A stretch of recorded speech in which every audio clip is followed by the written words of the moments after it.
2023 में सबसे इंपॉर्टेंट ढंग से पूछा जाएगा हमारा क्वेश्चन। और इसको किस तरह से करेंगे तो देखते हैं कि किसी पेड़ की जो छाया है उसकी ऊंचाई से कड़ी में 3 गुनी है तो सूर्य का उन्नयन कोण क्या कीजिए। देखिए आपसे आपके जो मार्क क्वेश्चन में आपको कई तरीके से क्वेश्चन पूछ सकते हैं, हर चैप्टरों से रिलेटेड क्वेश्चन पूछे जाते हैं और क्वेश्चन इतने अच्छे ढंग से पूछे जाते हैं कि सारे बच्चे उसको कर ले।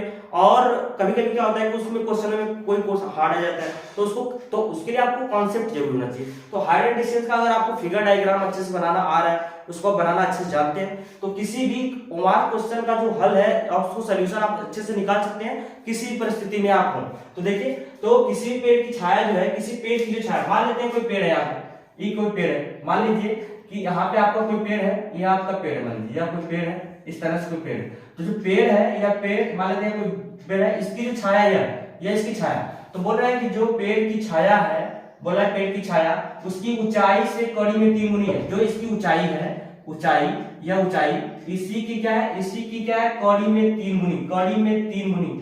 तो एक बात समझिएगा, जैसे मैं कह दूं कि मैं आपसे 2 गुना हूं तो सबसे पहले मुझे बताना है कि मैं कितना गुना हूं, मेरा पावर है, मेरी कैपेसिटी कितनी है, तो कैसे बताऊंगा। मैं तुमसे गुना हूं तो सबसे पहले ये बात होती है कि फाइंड करूं तुम कितना हो। यदि तुम्हारा वैल्यू पता है या तुम कितने हो ये पता है तो मैं आसानी से अपना बता सकता हूं। तो इसी तरह जो इसकी छाया को बताना है तो बोल रहा है कि इसकी जो ऊंचाई है, मतलब जो उसकी छाया यहाँ से लेंगे, जो उसकी छाया है उसकी ऊंचाई में कड़ी में 3 गुनी, तो इसका कड़ी में 3 गुनी, इसी से कड़ी में 3 गुनी। सबसे पहले इसको मान लेंगे, लेट कर लेंगे, मान लेंगे जो इसकी ऊंचाई है इसी में कड़ी, इसी का 3 गुना, कड़ी में 3 गुना, तो इसी को कर लेंगे, इसी का है तो इसी का गुना कर लेंगे। फिर बोल रहा है कि यहां से इसका उन्नयन कोण, देखिए जब भी कोण बनेगा आपको यहाँ पे तो 90 डिग्री होता है, लेकिन हाइट एंड डिस्टेंस के लिए हम क्या करते हैं, 90 डिग्री के राइट एंगल को छोड़कर अन्य कोणों पे न्यून कोण के एक एक्यूट एंगल देखते हैं, वहां पे हम कोणों की वैल्यू फाइंड करते हैं। तो यहाँ पे कोण की वैल्यू हमें थीटा की वैल्यू फाइंड करना है। नीचे से ऊपर की ओर देख रहे हैं, पेड़ की मतलब ऊंचाई को शीर्ष को देखें, यहाँ पे छाया थी इसकी, यहाँ इसका उन्नयन कोण पूछ रहा है।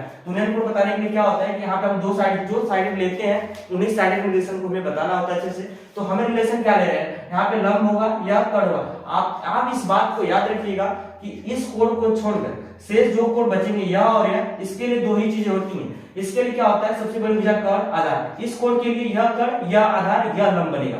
तो आपको कॉन्सेप्ट अच्छे से बैठा लेना। चलिए देखते हैं। अब बोल रहा है कि उन्नयन कोण ज्ञात कीजिए, तो यहाँ होता है ये लंब हो जाएगा, ये आपका लंब, और ये जो आपका बेसमेंट आधार हो जाएगा। तो लंब बटे आधार को करेंगे, लंब बटे आधार टैन को रिप्रेजेंट करता है, टैन थीटा लिखेंगे। लंब बटे आधार मतलब h बटा आधार का मान है कड़ी में 3, गुणा कर इसका गुना कर लेंगे, कड़ी में 3h, यहाँ से हो जाएगा टैन थीटा। अब देखिए यस कट जाएगा, यस जब कटेगा तो यहाँ बचेगा 1 बटा कड़ी में 3 और 1 बटा कड़ी में 3 यहाँ पे टैन थीटा। तो यह किसकी वैल्यू होती है, यह आपको यहाँ मिला है, यहाँ पे मिला है आपको 1 बटा कड़ी में 3 और यहाँ पे मिला है आपको टैन थीटा। थीटा में टैन 30 अंश की वैल्यू होती है, टैन 30 अंश की, और यहाँ पे आपको लिखेंगे टैन थीटा। टैन से टैन को काट सकते हैं, थीटा की वैल्यू हमें मिल जाएगी आसानी से 30 अंश। तो इस प्रकार से हम पहले आप लोगों को आसानी से देख सकते हैं। दूसरा क्वेश्चन देखते हैं।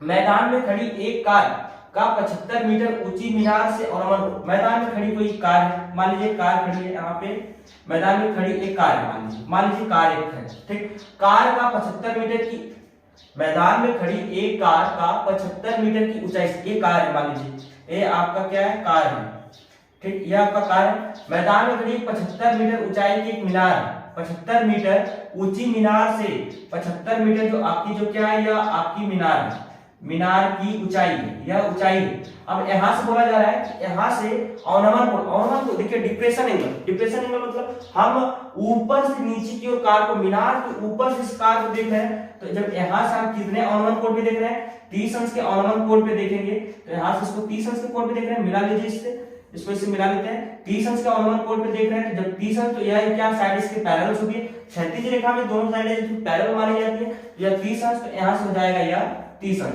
तो अब क्या होता है कि हमें इसका देखिए पूछ रहा है कि मीनार के आधार इसके बेस से पाद बिंदु से इसकी दूरी ज्ञात कीजिए कार की। मीनार के आधार से कार तक की दूरी ज्ञात कीजिए। तो आधार से कार तक की बीच की दूरी हमें डिस्टेंस को बताना है, और यह डिस्टेंस इस आक्षेप के लिए आपका बेस बनेगा या हाइट बनेगी।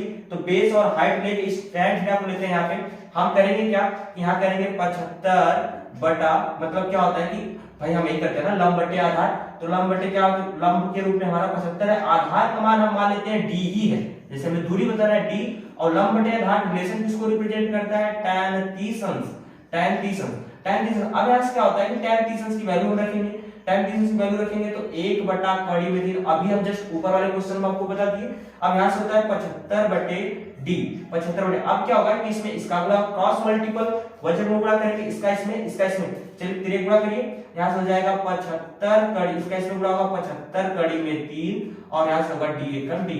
तो मतलब आपका जो डिस्टेंस है मीटर में 75 कड़ी में 3 सही हो जाएगा। तो इस तरह से आप अनेक क्वेश्चनों को देखते रहिए और किस तरह से हम डायग्राम या फिगर को समझ रहे हैं। आपको आसानी से घबराना नहीं है, एकदम अच्छे से केवल डायग्राम पे फोकस करना है। हाइट एंड डिस्टेंस के लिए केवल आपको अगर डायग्राम बनाना आ जा रहा है, कहाँ कौन सी चीजें स्थित है, किसके ऊपर है, कौन नीचे, कहाँ उन्नयन, कहाँ अनुमान, कितना कोण, कौन सा साइड एज, कौन सी भुजा के लिए कौन सा एंगल होगा, ये आपको ध्यान देना। अगर इतना ध्यान दे रहे हैं तो आप हाइट एंड डिस्टेंस के जो त्रिकोणमिति और हाइट एंड डिस्टेंस चैप्टर है, आप वहां से 10 नंबर आसानी से एडजस्ट रिकवर कर लेंगे, ठीक। और यदि आप चैनल पे नए हो तो प्लीज चैनल को ज्यादा से ज्यादा शेयर करिए, सब्सक्राइब करिए और कमेंट करिए, जिससे हमें क्या एक प्रोत्साहन मिलता है और आपके लिए हम एक नए नए प्रकार के वीडियो आपकी मैथ से रिलेटेड, साइंस से रिलेटेड और इंग्लिश की ग्रामर से रिलेटेड हम लाते हैं। ओर से देखने पर, तो ऊपर की ओर देखने पे इस अनुमान कोण के माप क्या होगा, यहाँ पे बोल रहा है कि ए पर देख, एक तो चेक कर लिए, अब पी पर देख के बताते हैं कि इस पर अनुमान कोण का माप क्या होगा। मतलब इस पी पे अनुमान, ऊपर से नीचे की ओर देखने पे यहाँ पे अनुमान कोण की माप क्या होगा, यहाँ पे अनुमान कोण की माप क्या होगा। तो इसको बताने के लिए करते क्या है कि जब क्षैतिज रेखा है, इसके पैरेलल जो एक क्षैतिज रेखा होती है ऊपर की ओर डॉट डॉट कर देते हैं। तो यहाँ देखिए एक बात देखते हैं, अगर दो रेखाएं एक दूसरे के पैरेलल होती हैं तो ए पर अनुमान कोण की माप बताने के लिए दोनों क्षैतिज रेखाएं को पैरेलल मान लिया, तो यहाँ पे इंटरसेक्ट लाइन कर रही है जिसको ए और ओ रेखा, तो यहाँ पे जो ए यह कोण 45 अंश है, तो यह कोण कितना होगा, ए पे अनुमान कोण की माप 45 अंश हो जाएगा। सेकंड क्वेश्चन चलते हैं इसमें, अगर यह लाइन इस लाइन के पैरेलल होती है, तो भाई जब दो लाइन एक दूसरे के पैरेलल होती हैं तो दोनों के बीच जो ये लंबवत रेखा अगर खड़ी होगी, तो अगर यहाँ पे 90 डिग्री बना रही है तो यहाँ पे 90 डिग्री ही बनाएगी। तो यहाँ पे जो लंबवत रेखा खड़ी होती है हाइट एंड डिस्टेंस 90 डिग्री पे, तो यहाँ पे यह रेखा इसके पैरेलल मानी जाती है क्षैतिज, जैसे इस यहाँ हम देखें वैसे जब यहाँ पे 90 डिग्री होगा, तो अगर यह 60 है तो ऊपर ये जो बचा हुआ जो रिमेनिंग एंगल है, जो बचा हुआ शेष एंगल है वो कितना डिग्री होगा, तो यहाँ पे हो जाएगा यह 30 डिग्री। जैसे कि 60 और 30 जोड़ेंगे तो 90, और फिर क्या होता है कि जो 36 से जो ऊर्ध्वाधर खड़ी होती है मीनार यहाँ पे 90 डिग्री बनाती है, तो दोनों रेखाएं पैरेलल जब होती हैं तो उसके बीच अगर एक लंबवत लाइन खींच रहे हैं तो यहाँ पे अगर 90 डिग्री बना रही है तो यहाँ पे भी 90 डिग्री बनाएगी, क्योंकि कि दो रेखाओं, दो समांतर रेखाओं के बीच में जो एक लंब खींचा जाता है वह हर जगह 90 डिग्री का ही एंगल बनाता है। तो यहाँ पे अगर 90 डिग्री अगर ये अकेले बनाते हैं, ये तो हम जानते हैं, तो मन में हमारा कॉन्सेप्ट है कि यहाँ पे ये 90 डिग्री बनाता है, लेकिन ऊपर 36 के समांतर है, यह पहले से ऑलरेडी हमको 60 दिया हुआ था, लेकिन इसको बताने के लिए 90 है, 90 से 60 माइनस करेंगे, यहाँ बचा हुआ एंगल आपका 30 अंश हो जाएगा। तो यहाँ से ये जो पहला आपका ऑप्शन है ए और 30 सही है। अगला देखते हैं क्वेश्चन, दृष्टि रेखा और क्षैतिज रेखा से बने कोण को प्रेषित करता है, कहलाता है, और मतलब दृष्टि रेखा और जो आपकी क्षैतिज रेखा है, दृष्टि रेखा मतलब हम यहाँ खड़े हैं, दृष्टि रेखा क्या, हम ऊपर किसी वस्तु को देख रहे हैं या इधर ही कहीं देख रहे हैं, कहीं भी देख, तो हम जब हम यहाँ खड़े होते हैं तो क्षैतिज रेखा क्या होती है, जहां पे हम खड़े हैं, या हमारी आंख के समांतर क्षैतिज रेखा हो सकती है, या हमारे पाद बिंदु पैर से क्षैतिज रेखा हो सकती है।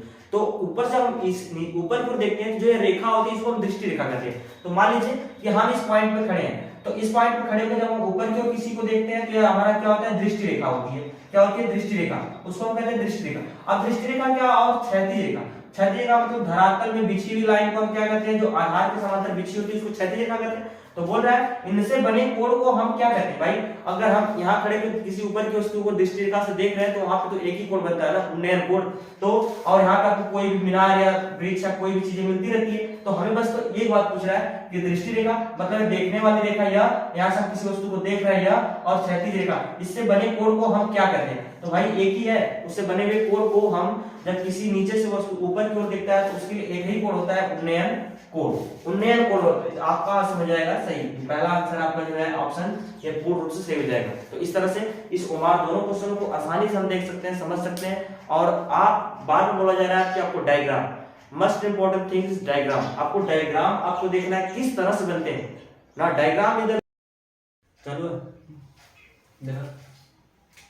देखिए, ऊंचाई और दूरी का सबसे इंपॉर्टेंट क्वेश्चन हमको दिया है, सब कैसे करेंगे, 6 नंबर के आपके क्वेश्चन में आता है जो यूपी बोर्ड के लिए सब दिया है। आपको विस्तृत प्रश्न देखना है, हमको 60 मीटर ऊंचाई और दूरी, जिसमें आपको लंबवत कुछ मिनारतें मिलेंगी, कुछ उससे हम दूरी चलेंगे क्षैतिज में, फिर उन्नयन कोण, अवनमन कोण, इलिवेशन एंड डिप्रेशन एंगल दोनों साथ में बनेंगी। कभी हम ऊपर से किसी वस्तु को देखेंगे, कभी नीचे से हम किसी ऊपर की वस्तु को देखेंगे। तो देखिए यहाँ पे 60 मीटर ऊंची किसी पहाड़ की चोटी से किसी मीनार की चोटी और आधार के अवनमन कोण क्रमशः 30 अंश और 60 अंश है। तो मीनार की ऊंचाई पूछ रहा है। तो देखिए सबसे पहले हमको दिया गया इसमें 60 मीटर ऊंची किसी पहाड़ की चोटी। तो सबसे पहले क्या देखिए, मीनार है और पहाड़ की चोटी, तो दोनों में सबसे पहले ये समझना है कि कौन ऊंचा हो सकता है। तो मीनार है और पहाड़ की चोटी, तो दोनों में पहाड़ की चोटी सबसे ऊंची होगी। तो हमें सबसे इंपॉर्टेंट चीज ये है कि हम सबसे पहले हमें ध्यान देना है कि कंसिडर करेंगे कि सबसे पहले बड़ा कौन सा इसमें, इसका फिगर मेन है। फिगर यदि आप अच्छे से बना ले रहे हैं इसका, तो हाइट एंड डिस्टेंस की किसी भी सवालों को आसानी से उसका मान फाइंड कर लेंगे। जैसे 60 मीटर ऊंची पहाड़ की चोटी, तो सबसे पहले हम 60 मीटर ऊंची जो है मान लेते हैं कोई 60 मीटर ऊंची पहाड़ की चोटी, 60 मीटर ऊंची कोई पहाड़ की चोटी है। अब क्या बोला जा रहा है कि इसके 60 मीटर ऊंची किसी पहाड़ की चोटी से किसी मीनार की चोटी, इसके सामने कोई मीनार है, मीनार मान लेते हैं, मीनार आपकी है, मीनार की चोटी और आधार, तो यहाँ से अवनमन कोण का मतलब ये होता है जो डिप्रेशन एंगल होता है, डिप्रेशन मतलब नीचे की ओर देखा जाए, ऊपर से किसी, तो पहाड़ की चोटी से नीचे की ओर देखा जाता है 30 अंश के कोण पे। तो मान लेते हैं कि एक डॉट डॉट लाइन इसके क्षैतिज रेखा के समांतर, एक क्षैतिज रेखा के समांतर डॉट डॉट लाइन करते हैं, यहाँ पे 30 अंश के कोण पर ऊपर से नीचे की ओर इस बिंदु को देखा जाता है 30 अंश के कोण पे। तो भाई देखिए दो रेखाएं समांतर है, बीच के समांतर पैरेलल्स है तीनों, तो यह 30 अंश है, तो यहाँ पे कितना होगा, 30 अंश होगा। फिर पुनः क्या है कि चोटी को सबसे पहले मीनार की चोटी को देखे, अब मीनार की क्या बोला, मीनार की चोटी, फिर आधार के अवनमन कोण, यहीं से इसके आधार को भी देखा जा रहा है। तो आधार को जब देखेगा तो पहले तो इसकी चोटी को देखा, फिर इसके आधार को देखा, आधार का अवनमन कोण जो है यहाँ पे कितना है, 30 अंश पहले इसकी चोटी का, फिर आधार का अवनमन कोण कितना है, 60 अंश है। अवनमन कोण ऊपर से 60 अंश, एक पूरा 60 अंश है, यह 30 तो यहाँ 30 हो जाएगा, यह 60 तो यहाँ क्या हो जाएगा, 60 अंश। अब क्या है कि हमें पूछा है मीनार की ऊंचाई ज्ञात कीजिए, तो जो मीनार है इसकी ऊंचाई मान लेंगे हम h, मीनार की ऊंचाई h। तो अब देखिए क्या है, दो ट्रायंगल बना हमारा, एक ऊपर ट्रायंगल है, एक नीचे ट्रायंगल है। तो हम सबसे पहले इनका नामांकन कर लेते हैं, ए, यहाँ कर लेते हैं बी, सी, डी और ई। सबसे पहले किसी एक ट्रायंगल में, सबसे पहले हम इसी ट्रायंगल, बड़े वाले ट्रायंगल में आ जाते हैं।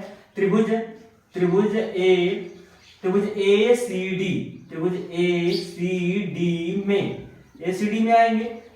तो हमें क्या होता है, इस प्रकार की जो सवालें होती हैं इसमें अधिकतर हमको tan थीटा ही मिलता है। कभी कभी कोई ब्रिज है टूट जाता है, या कोई फिसलन पट्टी होती है, तो उसमें कभी sin a cos मिल जाता है, कभी 4 सेकंड या 6 सेकंड 10 सेकंड देता है, उसमें cos थीटा आ जाता है। लेकिन अधिकतर सवाल जो आपको डिपेंड करती है इस क्वेश्चनों में tan थीटा होता है। tan थीटा होता क्यों, क्योंकि इसमें लंबवत ऊंचाई की गणना करते हैं और साथ में इसके बेसमेंट आधार को लेते हैं। तो बेसमेंट आधार को ले लिए और इसकी ऊंचाई लेते हैं, इसकी ऊंचाई को, तो यहां से हो जाएगा लंब बटे आधार, क्योंकि हम दो चीजों में गणना करें, इसके लंब और इसके आधार में हम गणना करें, आधार को दिया नहीं, तो यहां से क्या करेंगे, इसको लेटेस्ट मान लेंगे, माना जो इसका जो बेस है, मान लेंगे इसका बेस क्या है, x है। तो अब यहाँ आते हैं tan 60 अंश, tan 60 क्यों लिए, tan 60 इसलिए लिए है क्योंकि यहाँ पे लंब बटे क्या होता है, आधार। तो पूरे लंबवत ऊंचाई का मान हमें दिया है 60 मीटर, चोटी जो पहाड़ की चोटी है, ऊंचाई इसका जो आधार है x, tan 60 अंश का मान होता है कड़ी में 3, यहाँ से हो जाएगा 60 बटे x। इसको चेंज कर लेंगे, इसको हम करते क्या, x को यहाँ कर लेंगे, x बराबर यहाँ क्या हो जाएगा, जब यहाँ e आएगा तो e यहाँ आ सकता है, तो यहाँ 60 बटे कड़ी में 3, तो 60 बटे कड़ी में 3 हो गया। इसको आप क्या करते हैं, कभी हर में जो होता है मतलब अपरिमेय संख्या अंडर रूट जो 3 है इसका मान हम वैल्यू फाइंड नहीं कर पाते, इसको करते क्या है, इसको हर से हटा देते हैं। जब हर से हटाएंगे तो क्या होगा कि 60 यहाँ मिलेगा, x बराबर जो मिला आपको 60 कड़ी में 3, कड़ी में 3 का नीचे गुणा कर देंगे, कड़ी में 3 का ऊपर, तो यहाँ से हो जाएगा 60 कड़ी में 3 बटा, यहाँ से हो जाएगा 3 से इसको काट देंगे, आ जाएगा 20, तो यहाँ से हो जाएगा 20 कड़ी में 3। तो जो 20 कड़ी में 3 क्या है, यह इस पहाड़ की चोटी और मीनार के बीच के डिस्टेंस है, इसके बीच की दूरी, यहाँ जो डिस्टेंस है क्षैतिज समांतर पैरेलल, यहाँ भी वही डिस्टेंस है, यहाँ भी वही डिस्टेंस है। तो कहते हैं ये आपका मिल गया इतना, इसको कर लेते हैं इक्वेशन नंबर मीटर, इक्वेशन नंबर 1। अब पुनः हमें सेकंड ट्रायंगल में आना है, ऊपर वाले जिसमें हमको tan 30 अंश का कोण बना, जैसे एकांतर कोण से यहाँ की है और यहाँ की है। तो सबसे पहले ऊपर वाले ट्रायंगल में आते हैं, ऊपर वाला ट्रायंगल है, पुनः आ जाते हैं ऊपर वाले में, पुनः त्रिभुज AEB में, ए बी में आएंगे। चलिए ए बी में क्या है कि हमको इसमें भी वही करना है, लंब बटे आधार। आधार का मान अभी मिला है, रखते हैं tan 30 अंश बराबर पूरा देखिए 60। अगर हमें इसका मान हमको बताना है, जैसे यहाँ तक का मान हम कैसे बताएं, जैसे पूरा 60 है, यहाँ से h है तो h इतना जितना होगा यहाँ तक क्या हो जाएगा, ये पूरा 60। हमें इसका मान चाहिए तो पूरे 60 में से a वाला जो h है उसको माइनस कर देंगे, तो ये हमें मिलेगा 60 माइनस h। तो करते हैं, यहाँ से हो जाएगा, उसकी जो ऊंचाई होगी 60 माइनस h बटा इसका जो बेसमेंट आधार x की वैल्यू है, x की वैल्यू हमें यहाँ से मिला है कितना, x रखेंगे। अब यहाँ से क्या होता है कि tan 60 अंश, यहाँ से tan 30 अंश का मान 1 बटा कड़ी में 3 बराबर 60 माइनस h बटा x। अब इसका x गुणा इसमें कर देंगे, x इंटू 60 कड़ी में 3 माइनस कड़ी में 3 h। इसका इसमें तेरे क्रॉस मल्टीपल गुणा कर लेंगे, तेरे गुणा करेंगे इसका इसमें, इसके वज्र गुणन गुणा कहते हैं। गुणा करने के बाद इसका इसमें करेंगे तो x मिल जाएगा, इसका गुणा करेंगे इसमें तो 60 कड़ी में 3 माइनस कड़ी में 3 h, समीकरण नंबर 2। अब क्या करेंगे, समीकरण x से हमें कुछ x की वैल्यू का मान पता है जो 20 कड़ी में 3 मीटर है, इसको क्या करेंगे, पुट अप करेंगे समीकरण नंबर 2 में। तो चलते हैं यहाँ पे समीकरण नंबर 2। समीकरण 2 में समीकरण 1 को रखने पर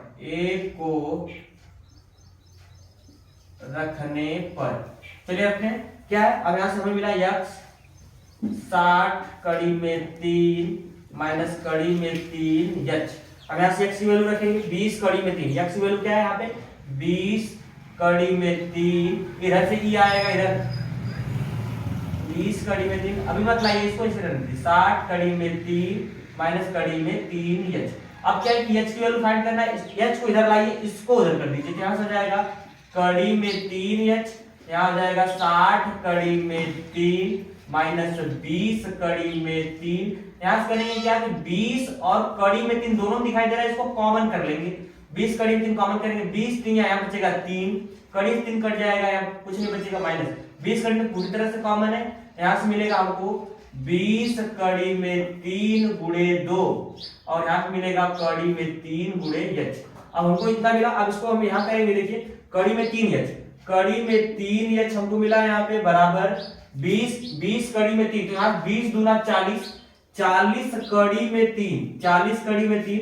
अब क्या है, कड़ी में 3h का गुणा, हमें h की वैल्यू चाहिए, h की वैल्यू मतलब h की वैल्यू जो है आपकी इस मीनार की, इस पूरे मीनार की ऊंचाई है, तो इस मीनार की जो ऊंचाई हमें बताना है, इस मीनार की ऊंचाई ये हमको बताना, तो मीनार की ऊंचाई देखिए यहाँ से करेंगे 40 कड़ी में 3, कड़ी में 3 का गुणा जाके क्या करेगा और डिवाइड करेगा, यहाँ से कट जाएगा, तो इस पूरे मीनार की ऊंचाई जो हो जाएगी 40 मीटर आ जाएगी। तो इस प्रकार से हम हाइट एंड डिस्टेंस का सब फिगरों को तक हम इसके आंसर को आसानी से फाइंड आउट कर सकते हैं।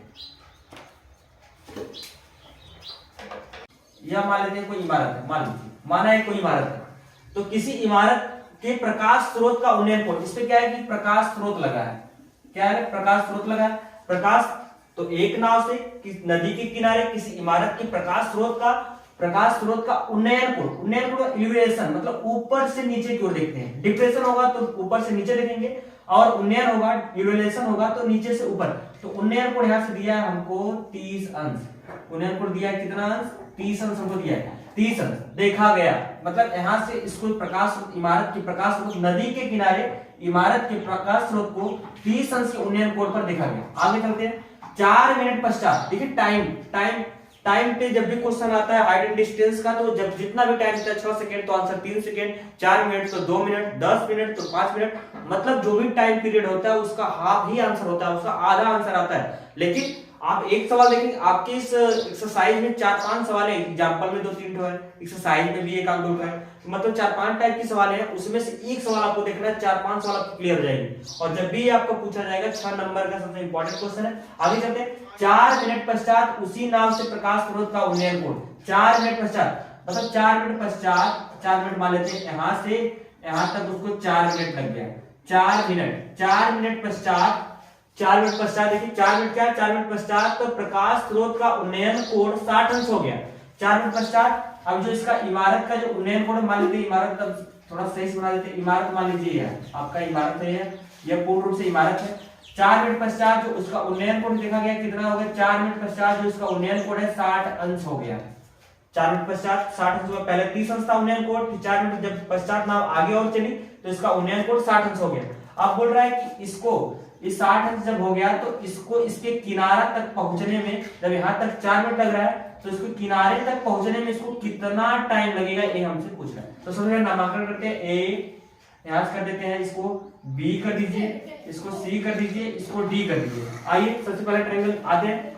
देखिए सबसे पहले देखते हैं कि अगर यह कोण 30 अंश है तो यह कोण क्या होगा, पहले इस बात पे ध्यान देते हैं। तो किसी ट्रायंगल हम जानते हैं, देखिए कोई ट्रायंगल इस तरह से यदि है, कोई ट्रायंगल इस तरह से खींचा है और यहाँ पे इसको लिख दिया 60 अंश और यह लिख दिया 30 अंश, तो हम कहते हैं बताइए ये एंगल क्या होगा। तो इसको बोलते हैं एक्सटीरियर एंगल। बहिष्कोण जो होता है, बहिष्कोण का मान अपने पास वाले एंगल को छोड़कर शेष दो कोणों के योग के क्या बराबर होता है। तो 30 में क्या जोड़ेंगे कि 60 आएगा, तो 30 में 30 जोड़ेंगे तो 60 आएगा। तो मतलब यह वाला जो एंगल है वह मतलब बहिष्कोण का मान, किसी भी बहिष्कोण एंगल का जो मान होता है अपने पास वाले को छोड़कर शेष दो कोणों के योग के क्या होता है, बराबर होता है। तो यहाँ पे तो देखेंगे तो इस ट्रायंगल के लिए, ट्रायंगल ए बी सी का जो बहिष्कोण एंगल ए सी डी है, इस बहिष्कोण एंगल के लिए इस एंगल 30 अंश, तो यह एंगल क्या होगा 30 अंश होगा, क्योंकि बहिष्कोण का मान अपने पास वाले एंगल को छोड़कर शेष दो कोणों के सम के योग के बराबर होता है। तो ये 60 अंश हो गया। और हम एक थ्योरम और जानते हैं कि किसी ट्रायंगल में यदि इसके दोनों कोण आपस में, अगर यह 30 अंश यह भी 30 अंश, दोनों एंगल बराबर है तो इसकी भुजाएं भी आपस में बराबर होती है। तो बराबर भुजा के सामने के भी कोण बराबर होते हैं और बराबर कोण के सामने की भुजा भी बराबर होती है। तो आइए यहाँ पे अगर ये दोनों कोण आपस में बराबर है तो इनकी दोनों भुजाएं क्या हो जाएगी आपस में। तो थोड़ा सा लिखते हैं इसको, जो यहाँ पे लिखेंगे यहाँ पे एंगल को बी ए सॉल्व करेंगे, इसको लिखेंगे एंगल को लिखते हैं बहिष्कोण एंगल से, थोड़ा सा लिखते हैं बहिष्कोण जो एंगल आपका ए सी डी कितना है 60 अंश है। तो इसी के थ्रू हमें निकालना किसको है, बी ए सी। तो यहां से करेंगे बी ए सी एंगल, तो 60 अंश में से जो ये वाला 30 अंश है आप इसको घटा देंगे तो आपका जो ये एंगल आ जाएगा 30 अंश आ जाएगा, क्योंकि आप यही देख लीजिए किसी बहिष्कोण का मान अपने पास वाले को छोड़कर शेष दो कोणों के एक बराबर होता है। तो दोनों का योग 60 है तो इसको घटा देंगे तो अदर वाला आपका आसानी से मिल जाएगा 30 अंश। अगला क्वेश्चन, अगला टॉपिक देखते हैं, इसमें जो ए भुजा इस भुजा के बराबर है, यह भुजा इस भुजा के बराबर है, तो इसको थोड़ा सा लिखते हैं कि जो BC बराबर AC, दोनों में अगर इसमें 4 मिनट लग रहा है तो इसमें भी कितना लगेगा, जो आपका यह है इसमें भी 4 मिनट लगेगा, इसमें 4 मिनट लग रहा है तो इसमें भी 4 मिनट, क्योंकि यह दोनों आपका जो साइडेज हैं यह आपस में क्या है, बराबर है। तो जब इसमें 4 मिनट लगेगा तो आपके इस AC में भी कितना लगेगा, 4 मिनट ही लगेगा। ठीक, अब यहां से इसको मान लीजिए क्वेश्चन नंबर 1 मान लीजिए, छोड़िए आगे चलते हैं। tan इसमें 60 में आते हैं, 60 अगर अदर ट्रायंगल में आते हैं तो इसमें क्या है कि ACD में, ट्रायंगल ACD में आइए तो यहां लिखेंगे ट्रायंगल ACD में हमें क्या करना है, हमें रिलेशन क्या होता है, हमको ई पता है जो इसका जो हाइपोटेनस जिसका कर्ड है और जो इसका बेसमेंट बेस CD है, यही दो चीजों में हमें क्या करना है कि हमें कैलकुलेशन करना है, गणना करना है। तो करते क्या है कि सबसे पहले हम इस आधार और कर्ड, तो कर्ड बटे आधार, देखिए कोसेक हो जाएगा, आधार बटे कर्ड करेंगे तो तुरंत क्या हो जाएगा, मतलब सेक हो जाएगा कर्ड बटे आधार, और आधार बटे कर्ड कर देंगे, आधार बटे कर्ड तो आपका हो जाएगा कास। तो कास से ही रिलेशन निकाले, ज्यादा बड़ा जाएंगे, ज्यादा बड़े अनुपात में जाएंगे तो वैल्यू निकालने में आपको दिक्कत होगी। तो करिए क्या है कि सबसे कम वैल्यू में इसका आंसर बताइए, आधार बटे कर्ड। तो आइए यहाँ पे करते हैं आधार बटे कर्ड, यहाँ पे लिखेंगे आधार बटे कर्ड, रिलेशन होता है कास 60 अंश, कास का। तो थीटा का एंगल हमको दिया है 60 अंश, इस 60 अंश के लिए देखिए इस कोण के लिए केवल एक ही भुजा होती है, सबसे बड़ी कर्ड या आधार, यहाँ पे हो या कर्ड या आधार या लंब, ऐसे मतलब सम कोण को छोड़कर सिर्फ जब ये बचता है कोण, इस कोण के लिए केवल कर्ड आधार होता है, इस कोण के लिए बड़ी भुजा कर्ड और या आधार हो जाता है, तब यह लंब हो जाता है, लेकिन इसके लिए यह कर्ड या आधार। चलिए कास 60 अंश, कास 60 अंश की देखेंगे वैल्यू क्या होता है 1/2, जाके चेक कर लीजिए 1/2 होगा। आधार बटे कर्ड, आधार का मान मतलब हमें कितना टाइम लगेगा t बताना है, t। कर्ड का मान हमको कीजिए, अगर यहाँ पे आपको 4 मिनट लग रहा था तो इसमें कर्ड क्या है, कर्ड का मतलब AC, कर्ड का मतलब क्या है आपका AC। अब इसको थोड़ा सा लिखते हैं t बराबर AC 1/2। अगर आप AC की वैल्यू कितना है यहाँ पे, समीकरण इक्वेशन नंबर 1 से AC की वैल्यू 4 मिनट है, तो आप AC की जगह कितना रख देंगे 4 मिनट। 4 मिनट यहाँ से 2 इस 4 मिनट को काट देगा, आ जाएगा तो 2 एकम 2, तो हमें t बराबर हमें यहाँ से मिल जाएगा 2 मिनट। तो इस प्रकार के क्वेश्चनों में आप आसानी से इसका आंसर हो जाएगा। मतलब इस नाव को नदी के किनारे इस इमारत के पास पहुंचने में टी बराबर टाइम बराबर आपको 2 मिनट लगेगा। ऐसे बहुत सारे सवाल हैं जिसका आंसर इसका हाफ ही होता है, 4 मिनट लगेगा, 2 मिनट 6 3। चलो देखिए अगला क्वेश्चन देखेंगे। एक हवाई जहाज जो 1000 मीटर की ऊंचाई पे उड़ रहा है, एक हवाई जहाज है, एक हवाई जहाज जो 1000 मीटर की ऊंचाई पे उड़ रहा है। तो हम सबसे पहले देखते हैं यहाँ पे कि एक हवाई जहाज ऐसे कर लेते हैं, एक हवाई जहाज 1000 मीटर की ऊंचाई पर, इसकी ऊंचाई कितनी है 1000 मीटर। 1000 मीटर की ऊंचाई पर यह पूर्ण रूप से उड़ रहा है।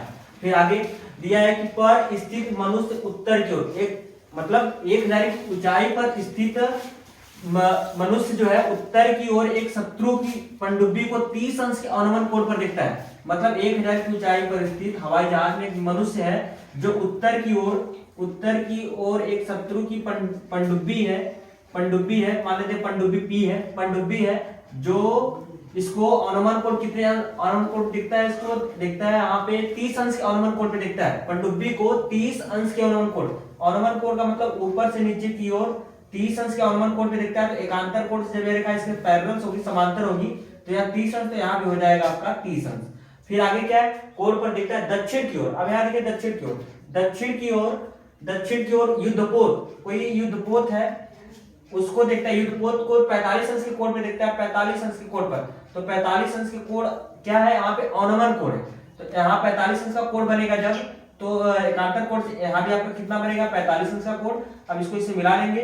बोल रहा है अवनमन कोण देखता है तो दोनों के बीच की दूरी ज्ञात कीजिए। दोनों के बीच का डिस्टेंस निकालना है कि हमें यह कितना दूरी होगा, यहाँ से यह दूरी और यहाँ पे जो ये आपकी दूरी है, यह दोनों के बीच की दूरी को कितना होगा, इतना a और इतना है। दोनों को मान को हम अलग अलग फाइंड अप करके इनको जोड़ देंगे, हमारा आंसर आ जाएगा। मान लेते हैं इसके जो मतलब पनडुब्बी और इसका नामांतरण करते ए पी सी और यहाँ पे वाई। तो सबसे पहले हम आते हैं इसमें ए पी सी में। तो त्रिभुज ए पी सी में अब यहाँ देखेंगे यह क्या है, ऊंचाई जो मान हमको दिया रहता है वो जिसमें हमें गणना करना होता है, उन्हीं दोनों की जयाओं को हम लेते हैं। तो हम क्या करते हैं, यहाँ पे दिया लंब और आधार, तो लंब बटे आधार होता है tan 30 अंश बराबर होगा लंब बटे आधार। तो लंब का मतलब 1000, आधार का मतलब होता है पीसी को मान लेते हैं हम यहाँ पे यक्स मान लेते हैं कि इसके पी और सी के बीच की जो दूरी है इसको हम मान लेते हैं यक्स। तो पी सी के बीच की दूरी को है मान लिया यक्स। यहाँ tan 30 अंश का मान 1/3 1000 बटे यक्स। यहाँ इसका गुणा करेंगे यक्स एकम यक्स, यहाँ से हो जाएगा 1000/3। इसको समीकरण नंबर 1। पुनः आते हैं त्रिभुज इसमें, त्रिभुज ए सी वाई में क्या करेंगे, लंब बटे आधार। तो आधार इसको, इस आधार का मान हमको पता नहीं, तो इसको मान लेते हैं यक्स डैश मान लेते हैं, यक्स डैश, यह यक्स है, यक्स डैश। दोनों की दूरियां जोड़ेंगे तो हमें मिल जाएगा क्या, दोनों के बीच की p और y के बीच की दूरी हमको मिल जाएगा। तो यहाँ से करेंगे tan 45 अंश लंब बटे आधार। लंब का मतलब 1000, ऊंचाई का मतलब आपका लंब हो गया, आधार का मतलब आपको यक्स डैश। tan 45 अंश का मान होता है यहाँ पे 1 बराबर, यहाँ से 1000 कर लेंगे, यहाँ पे इसका मान जो यक्स डैश है, यक्स डैश एकम यक्स डैश, और यहाँ पे हो जाएगा 1000 मीटर। समीकरण नंबर 2। समीकरण 1 व 2 से हमें आशय यह है कि इस C और P पनडुब्बी के बीच की दूरी और C से इस युद्धपोत के बीच की दूरी दोनों हम निकाल लिए। दोनों को क्या करेंगे, हमें अब आंसर फाइंड करना है, दोनों के बीच की दूरी हमसे पूछ रहा है, तो दोनों मानों को हम क्या कर देंगे, जोड़ देंगे। तो यहाँ से करेंगे, कहेंगे समीकरण 1 व समीकरण 2 को जोड़ने पर, चलिए जोड़ते हैं। यहाँ से एक मान हो जाएगा यक्स प्लस यक्स डैश, यहाँ से यक्स का मान हो जाएगा 1000/3 प्लस यहाँ से हो जाएगा 1000। अब दोनों देखिए यक्स का मान 1000/3, यक्स डैश का मान वहां से 1000, दोनों को कॉमन क्या होगा 1000, यहाँ से कॉमन हो जाएगा, बचेगा कड़ी में 3 + 1। अब यहाँ से करेंगे कड़ी में 3 का मान होता है 1.732 प्लस 8, इसको जोड़ देंगे यहाँ पे 1000, यहाँ से 1.732 जोड़ देंगे, 1 के पीछे दशमलव लगा सकते हैं, 1 2 2.732, 1000 का गुणा करेंगे, पहले 10 का गुणा होगा तो 7 के बगल में दशमलव आएगा, फिर 10 का गुणा होगा 3 के बगल में दशमलव आएगा, फिर 10 का गुणा होगा दशमलव लास्ट में आ जाएगा। मतलब 1000 का गुणा करने से दशमलव सबसे लास्ट में चला जाएगा, यहाँ आ जाएगा, और इसका आंसर आपका 2732 मीटर आपका जो क्या हो जाएगा, इसके बीच, दोनों के बीच की दूरी, युद्ध पनडुब्बी और युद्धपोत दोनों के बीच की दूरी को जब जोड़ेंगे तो इस प्रकार से हमारा आंसर 2732 आ जाएगा। मीनार, यहाँ से आपको कोई मीनार है, इस तरह से मीनार बना लेते हैं, कोई मीनार है यहाँ से, इस मीनार की बोले कोई मीनार, एक मीनार के आधार से सरल रेखा में 4 मीटर और 9 मीटर की दूरी पर इसकी 2 बिंदु है। पहले तो 4 मीटर आना है, 4 मीटर, फिर यहाँ से क्या है कि 9 मीटर, 4 मीटर और 9 मीटर पे 2 बिंदु है। मान लेते हैं यह बिंदु ए है और ए वाला जो बिंदु बी पे है, या मान लीजिए बी है, तो 4 मीटर की दूरी पर पहले बिंदु है, 4 मीटर की दूरी पर यह बिंदु यहाँ से 4 मीटर की दूरी पर है, फिर यहाँ से क्या है कि पूरा यहाँ से क्या है कि 9 मीटर की दूरी पर, इससे 4 मीटर और 9 मीटर की दूरी पर 2 बिंदु ए व बी है। ए वाला बिंदु है, यहाँ पे बी वाला बिंदु, 2 बिंदु है। बोल रहा है कि 2 बिंदु से मीनार के शिखर के उन्नयन, दोनों बिंदुओं से मीनार के शिखर, शिखर मतलब इसके शीर्ष, शिखर का उन्नयन कोण पूरक कोण है। पूरक कोण का मतलब ये होता है, पूरक कोण जब 2 कोणों को जोड़ने पर, थीटा एंड थीटा डैश, 2 कोणों को जोड़ने पर 90 डिग्री है, तो उसको हम पूरक कोण कहते हैं। पूरक कोण कहें या कोटि पूरक कोण कहें, कोटि पूरक, पूरक कोण चाहे कोटि पूरक। तो हमें क्या होता है कि अगर 2 कोणों को जोड़ने पे 90 आना चाहिए, तो उसमें से एक कोण अगर हम थीटा मान रहे हैं तो दूसरा कोण क्या हो जाएगा, 90 माइनस थीटा, दोनों को जोड़ेंगे तो आ जाएगा 90। तो होता क्या है कि अब 90 डिग्री है तो पूरक कोण है, तो इसमें से क्या करते हैं कि एक कोण को यहाँ से ऐसे कर लेते हैं, मिला लेते हैं उन्नयन कोण, एक कोण क्या एक दूसरे को पूरक है, पहला कोण मानते हैं थीटा, दूसरा कोण हो जाएगा 90 माइनस थीटा। तो यहाँ से क्या होगा, ये दोनों कोण एक दूसरे के पूरक हैं। पूरक का मतलब ये है कि दोनों कोणों को यदि हम ऐड करेंगे तो हमें 90 डिग्री यहाँ से आसानी से मिल जाएगा। पहला कोण मान लीजिए थीटा, दूसरा कोण हो जाएगा 90 माइनस थीटा, क्योंकि दोनों को जोड़ने पे हमें पूरक कोण आसानी से मिल जाएगा। पूरक कोण मिल गया। अब हमें क्या बोल रहा है कि पहले इसका नामांकन कर लेते हैं, ए बी, इसको मान लेते हैं सी, इसको मान लेते हैं डी। तो सबसे पहले ट्रायंगलों में अपना क्रमशः पहले ट्रायंगल में आते हैं।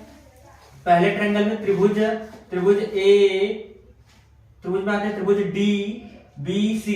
पहले आइए डीबीसी में, त्रिभुज डी बी सी में, डीबीसी में पहले आएंगे लंब बटे आधार। लंब का मान हमें इसकी देखिए, अब एक बात ये है कि हमें इसकी जो ऊंचाई है इसको 6 मीटर डेरिवेट करना है। ये मतलब हमको सिद्ध करना है, हमको फाइंड आउट करना है, प्रूव करना है कि ऊंचाई इसकी 6 मीटर होगी। ये हमको सिद्ध करना है, आंसर 6 लाना है पहले से, वो भी सिद्ध करके। तो चलिए करते हैं, हमें लाना है। तो हमें ये मान लेते हैं ऊंचाई क्या है इसकी, h है। तो ऊंचाई मान लीजिए, तो लंब बटे आधार करेंगे, तो लंब बटे आधार मतलब h बटा आधार कितना यहाँ तक का है 4, और इसके लिए थीटा दिया तो कितना यूज करेंगे, लंब बटे आधार के लिए सूत्र होता है tan थीटा।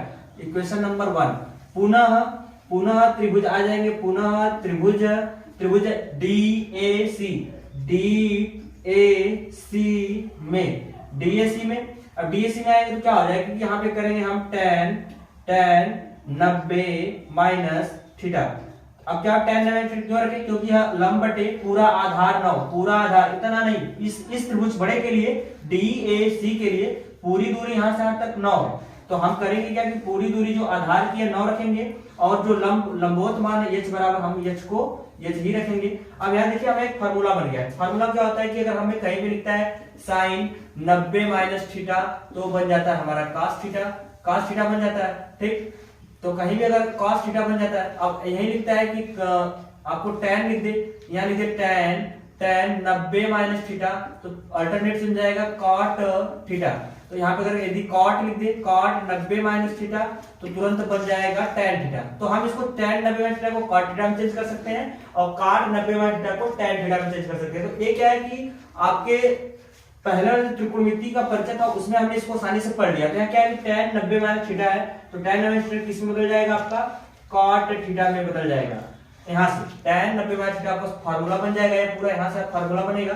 तो यहाँ से cot थीटा h बटा 9, समीकरण 1 व समीकरण 2 से, समीकरण 1 व समीकरण 2 से समीकरण 1 व 2 से क्या करने पर, गुणा करने पर, गुणा करेंगे, गुणा करने पर, समीकरण 1 व 2 का क्या करने पर, गुणा करने पर, गुणा करेंगे। गुणा क्यों कर रहे हैं, गुणा इसलिए कर रहे हैं क्योंकि हमें डेरिवेशन में जो है हमें tan थीटा cot थीटा लाना नहीं। तो गुणा जब इसका इसमें करेंगे तो tan थीटा cot का सूत्र होता है 1/tan, tan से tan कट जाएगा, h और इन संख्याओं में गणना करेंगे तो हमें ऊंचाई हमें 6 मिल जाएगी, इसलिए हम गुणा किए।